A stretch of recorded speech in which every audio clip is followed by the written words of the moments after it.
Over 100 worlds watched as Timothy Garrigot walked up to the podium. The crowd gathered below, filling the palace grounds, cheered, a cacophony of anthems, prayers, and joy. Timothy stood at the microphone and waited. The crowd silenced, waiting his words. Thank you. Thank you all. He raised his arms wide. I stand here before you, your prime sovereign, because you chose me. You chose me. The crowd cheered. You chose me not because of my promises, but what we are about to do. He lowered his left hand and pointed to the sky with his right. For too long we have tolerated the rot in our society. For too long we, the people, have stayed silent as deviants have brought us once again to the brink. He shut his eyes for a moment, shaking his finger. My brothers and sisters, peoples of the human united worlds, I call upon you to heed the call again. You heard it when I campaigned, and now I call on you as your sovereign. Help me cut the rot. The crowd took up the chant. Cut the rot! Cut the rot! False men walk among us, he shouted. Virulence spread among us from the rogue mothers to divide us, to separate our peoples. Loyalists to those AI devils have attacked us, stolen off into the rift thinking they are immune to retribution. Are they right? Can they kill our peoples, steal our rift ships, and expect to get away with it? The crowd answered. No! Timothy hit the podium. Damn right they can't. We have been to the brink too many times. We shall not go again. We must fight. We must not allow these threats to destroy us as they have tried before. The crowd continued cheering. Timothy paced the stage, mic in hand. He raised a fist slowly to his face, eyes closed again. The blasphemic have a new refuge. The mother of mothers has shown herself. Sinestral life has proven to be far more prolific than we could have ever imagined. He looked out at the crowd. It took us generations to come to terms with the four races, and now we are faced with a sea of threats. So far, all they have seen is abomination after abomination. We, as a people, must right this. Who is with me? The crowd roared. People spread across the core worlds cheered at their holoscreens. The core worlds were frothing. We, the rightful heirs of the universe, have been chosen. We must rise up once more and abolish the tyranny of demons. I am issuing my first orders tomorrow. Contact your representatives. Let them know where you stand. Do you stand with these monsters, or do you side with your brothers, your sisters, mothers, fathers, sons, and daughters, as children of humanity? He looked out over the crowd, smiling. I am a child of humanity. You know where I stand. The crowd started chanting, Humans for humanity! Humans for humanity! Timothy Garrigot raised his arms again and started a slow clap to sync with the chorus. Beth and Susan were both sitting at their consoles in the bowels of the interdictor ship. Beth held a warm cup of tea in her hands, smiling as she looked over her display. Can you believe they live alongside altered people? She said, shaking her head. Susan copied her headshake of disgust. I know. Do they not read history? Altering is heretical, destroying that which we are born with, that which is holy. I can't believe they allow it. Beth looked at her display. Mark in 3, 2, 1. Susan hit the red button on her console. Beth took another sip of tea. They take everything we have built for hundreds of years, a literal empire, and just poo-poo all over it. Then they blame us, saying we're not tolerant. Stupid. I know. Like we should be happy that they are living embodiments of sin. It's filthy. Grosses me out. Beth looked back at her display. Mark, in 3, 2, 1. Susan hit the red button again and continued. I get AI. It's helpful. Heck, we have a basic one on the ship, but to give them autonomy, I'm impressed they aren't wiped out already. Yeah, maybe all we have to do is wait. Their own sins will build up and destroy them, just like in the Book of Origins. Beth sighed as the indicator went off again. Mark in 3, 2, 1. Susan hit the button. If we wait, then it will be more for us to have to cleanse. We have a renewed war trying to cleanse the remnants from the last. Susan smiled a bit. Did you hear they found one of the rogue mothers hiding in Gas Giant? They blasted the whole planet just to kill it. Beth gasped. Badass! They got one! She looked at the indicator again and rolled her eyes. Mark, in 3, 2, 1. Susan sighed and hit the button. Yeah, it's a step toward redemption. Soon humanity will be free from fear again. Beth nodded at that. Yup, like the days before we were in the stars. Humans ruled without challenge. Susan lifted her mug up, pointing with it. Exactly. Beth looked at her, and then at the display. Mark in 3, 2, 1. Susan used her free hand and pressed the button. Beth sighed. How long you think this is going to take? Susan shrugged. Us or the entire fleet? Beth recrossed her legs. Us, of course. I'm ready for break. Dunno. We go until we get orders to stop. Mark, in 3, 2, 1. Susan hit the button again. I'm bored, too. Beth nodded. Yeah, but bright side. When we're done, Michael said he'd share a table and mess with me. I'm kind of excited. Susan squinched her face, thinking. He the one with the scar in his hairline? Beth smiled, nodding. Yeah, oh, Mark, 3, 2, and 1. Susan hit the button. He's cute. Jealous. Beth blushed. I think so too. Patricia John's daughter stood staring out her bay window towards the horizon. A tiny flash erupted. One of her guardsmen burst into the room. Madam, we have to go now. They are attacking. Patrician shook her head. They can't be. We're part of the HFY. They are our people. The guardsman hurried across the room and grabbed her wrist. They are our people, but they don't think we are theirs. They are methodically nuking the planet. We have to get into the stowages. We don't have time. She turned her head toward him, a tear trailing down her cheek. Don't they see? The cities. They're full of people. We're all the same. The guardsman grabbed her shoulder and squeezed, staring her in the eyes. Those people, your people, are getting into the stowage tunnels. They are scared. They are running for their lives. And they need you to get your shit together and be there for them. The truth hit her, and she wiped the tear from her face. Another flash appeared closer. The town over disappeared in fire and shock waves. She looked and saw the mushroom cloud. Yes. Hurry. Can we make it? Yes, ma'am. The elevator is waiting for us. We have to hurry, though. The two ran down the hall. She slipped off her heels as she hurried and caught up to him. They met up with 2 other guards and turned into a waiting elevator. 20 of her staff were aboard, and her maid sighed in relief as she entered. The guard near the buttons activated the lift, and the door abruptly sealed. The lift started its descent into the mantle of the planet.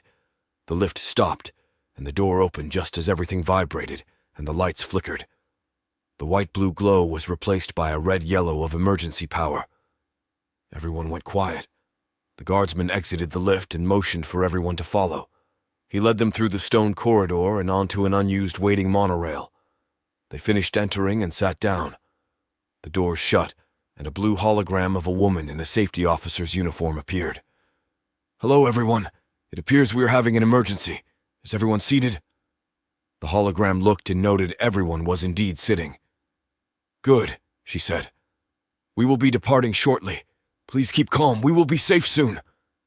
She blinked off, and the monorail started to slowly move. Patricia shut her eyes, another tear tracing down her cheek. Patricia and her people exited the monorail into the waiting area. Members of the Safety Council were directing people to the appropriate doors into the ship. She walked to the head of the line and was immediately recognized. An officer waved her and her guardsmen aboard and motioned them toward the VIP elevator. She entered with her guard and waited as it took her down into the core helm. When it stopped, she exited and walked across the hall and into the chambers. The clan heads were already present and stood up. She looked them over. Status. A man wearing a tasteful speckled lion fur suit spoke up. Narupo is lost, as is Troust. Their ships were destroyed upon liftoff. Patricia was taken aback. She bit her fisted forefinger. We're the last of our people, then. She started crying and then abruptly gained composure. No, they can't just kill us off. We cannot go down without a fight. The man continued.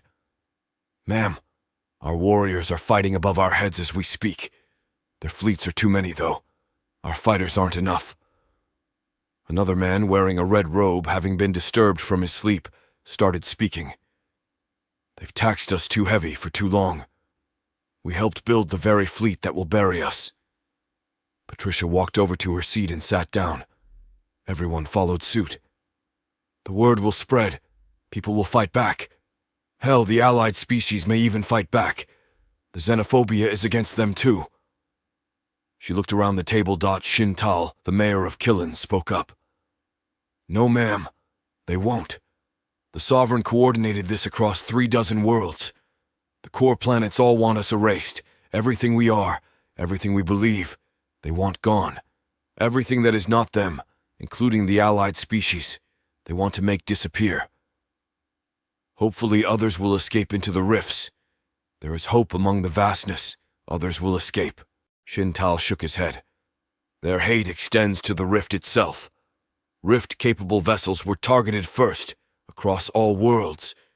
Even in the core worlds, rift tech is becoming outlawed. Only validated vessels. Their vessels will remain after this cleansing. They're going to trap humanity here as best they can. And us? She said. Will this ship be able to escape? She looked around the table. The man in his red robe, Lucas Tanner, nodded. I believe so. If we wait. Our fighters are drawing them to the other side of the planet. When their interdictor ships pass by, we will be out of range of the atomics. We can launch and hopefully enter Rift immediately after. Shintal looked at him. How immediately after? Lucas took a deep breath. The world is dead, purged for them to deradiate and make their own. I see no need for safety protocols.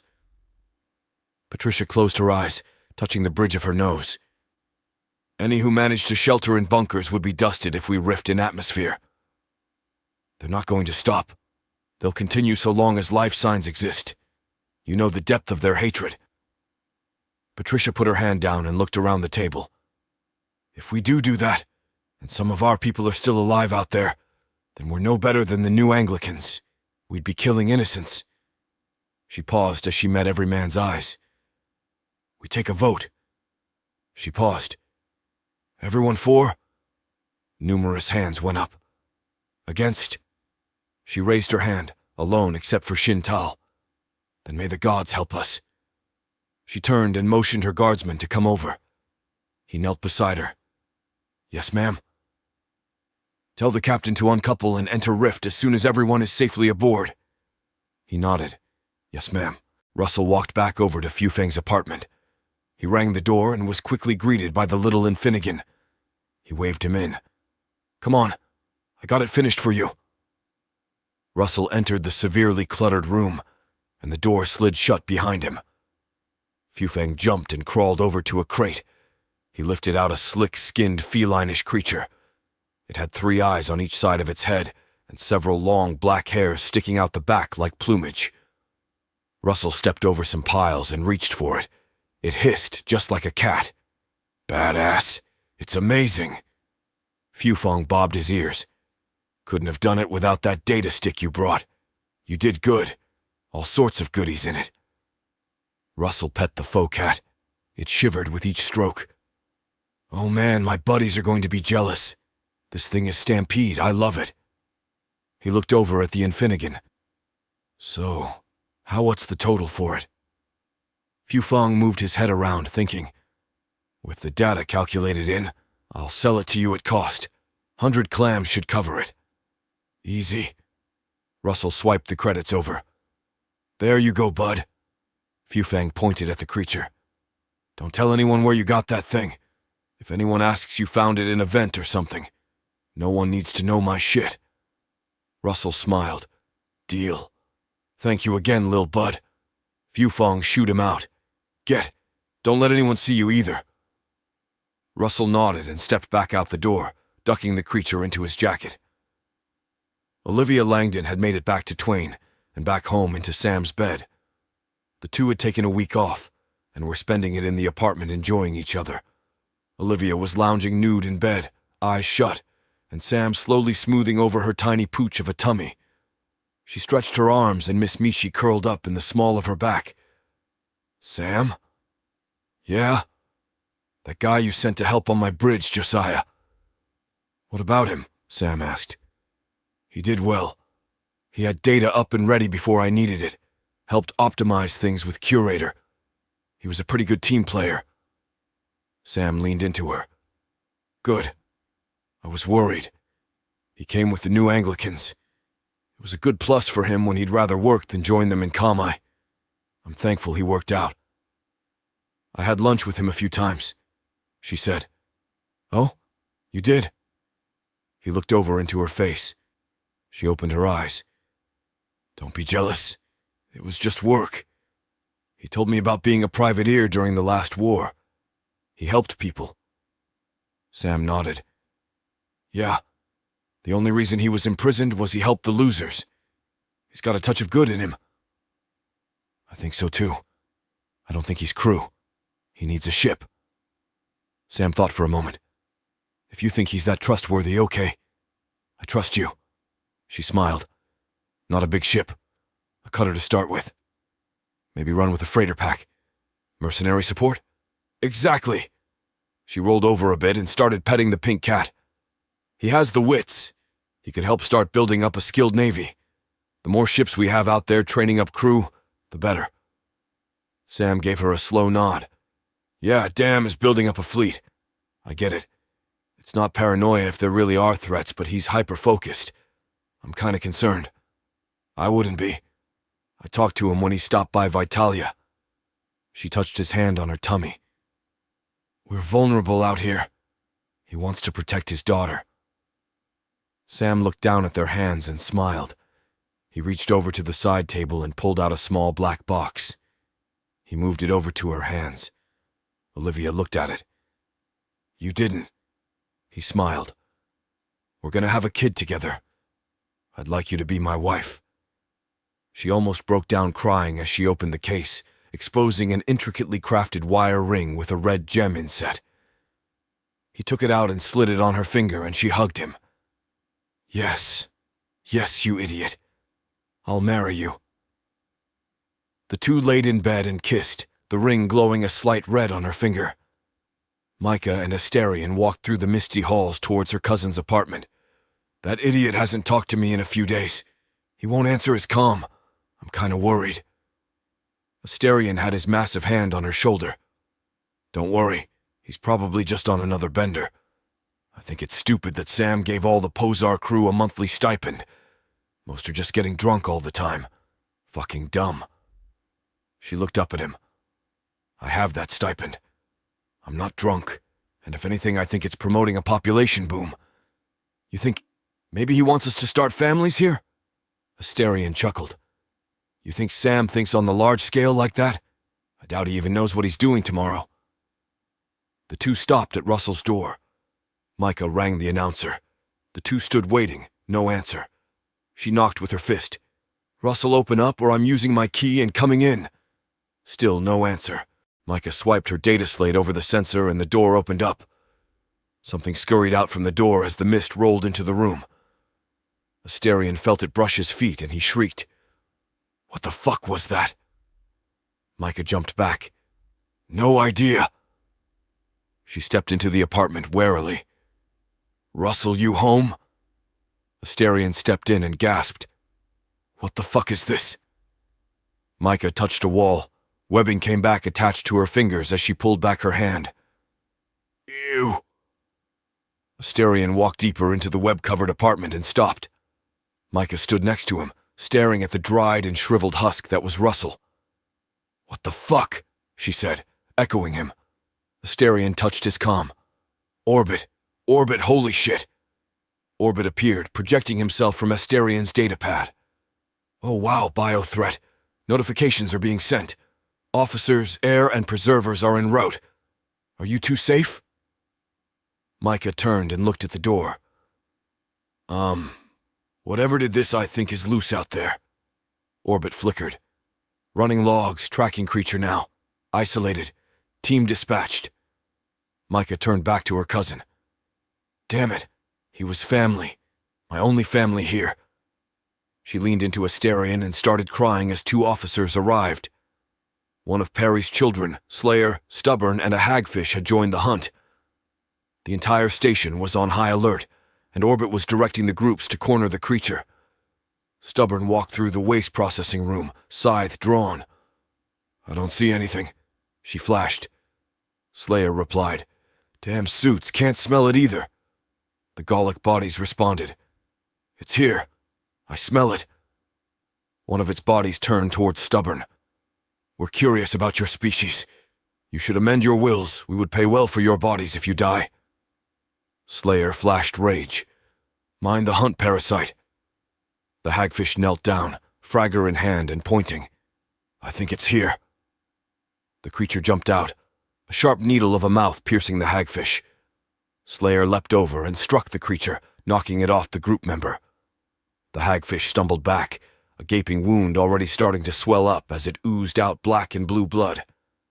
Pain. Ow, it hurts, itching. Orbit relayed position to all nearby groups. Stubborn chased after it. I'm on it. She ran after it. It ducked under pipes, and its numerous legs allowed it to climb up the walls and across the ceiling rafters. Stubborn stretched her back worms, ripping apart her pack. Orbit witnessed the bio-breach of her suit and started bio-locking the section. A warning was issued to the station. Stubborn didn't care. She was deep in the hunt and shedding her clothes. She rushed at the creature, tripping up its right set of legs with one of her 3 worms. The creature fell over and tried to recover, but she was quicker. She pinched it behind the head with her claw and held it tight with her numerous finger manipulators. She lifted the creature as it squirmed. Her exposed head flaps flickered in excitement. Caught it. She looked at it as it twisted in her hands. It had a head with multifaceted eyes and a long, piercing mouthpart. Its 8 legs were scratching at her, but unable to harm her thick skin. You're an ugly thing. The rest of the group caught up. The Gallic stopped short of coming near. You're out of your suit. Oh shit. Don't you have some sort of bio-plague in your body? She looked back at her shredded suit laying on the grated floor. Yeah, sorry. Sorry. I'm going to die because of your stupid action. Orbit appeared in holographic form next to them. Biohazard teams are en route. Air and preservers are preparing containment bays for you presently. Don't panic. We'll get you all quarantined and safe. Just hold on to that thing. Slayer stepped closer to it. You want us to kill it? Orbit looked at Stubborn. If you want, just don't let it loose at all costs. Slayer flashed happiness. It's mine. It will not escape. The hagfish slumped as the swelling increased. I do not feel well. Orbit looked over at the Xeno. Help is coming. Don't die yet. The med teams got the quarantine tents set up within the hour, and each of the group was isolated and tended to. The hagfish was on life support, but the air had already identified the poisons and the prognosis looked hopeful. 3 black-striped preservers gathered around the clear containment case. The tallest started the analyzer. Chimera. DNA strings identified. Known. It's an Earth amalgam. One of the other preservers began twisting the DNA segments apart. Isolated. Latrodectus. Culicide. Feline. Papilionoidea. The third started looking at the sequencing order itself. Crude biohack. Someone made this thing, but I do not think the outcome was intended. The tallest bobbed its body. Agreement. It looks like it was designed for the desired larvae stage. The adult stage seems to be an unintended consequence. The middle preserver looked at the other 2. There would have been alerts. Who ignores alerts? The third touched its comm. Orbit, you got an origin trace? He replied to all 3 of them. Yes. Officers have arrested an Infinigan Fufeng. Search of his apartment has revealed he has recovered preserver tech. He's being detained in the brig as we speak. The tallest spoke up. Figures. And Finnegan can't help themselves. Should have stayed eradicated. What about the Sam? What is he saying? He is en route to the brig to oversee the interrogation. This is compounding into a political conundrum. What are your thoughts? Orbit asked. The tallest preserver looked at the creature. It is crude, but has some interesting and illogical insights. It is obviously not preserver-made, but in that fact it is unique and has opened up a line of thought. The preserver looked at its cohorts. Do you agree? The two bobbed up and down. The tallest continued. I will talk it over with our progenitor, as this is his zoo, but I feel he will be intrigued at this new way of approach just as much as we are. The preserver manipulated the creature with the robotic arms in the clear case. I think he will still be displeased with the Finnegan, but this new development of one of their kind being interested in biology is a saving grace, damn thieves as they are. We'll relay this to the Senate and Sam, Orbit said. Sam was standing on the other side of the interrogation mirror, watching as Pouch Cheek harassed the young Finnegan. Orbit whispered through his earcom.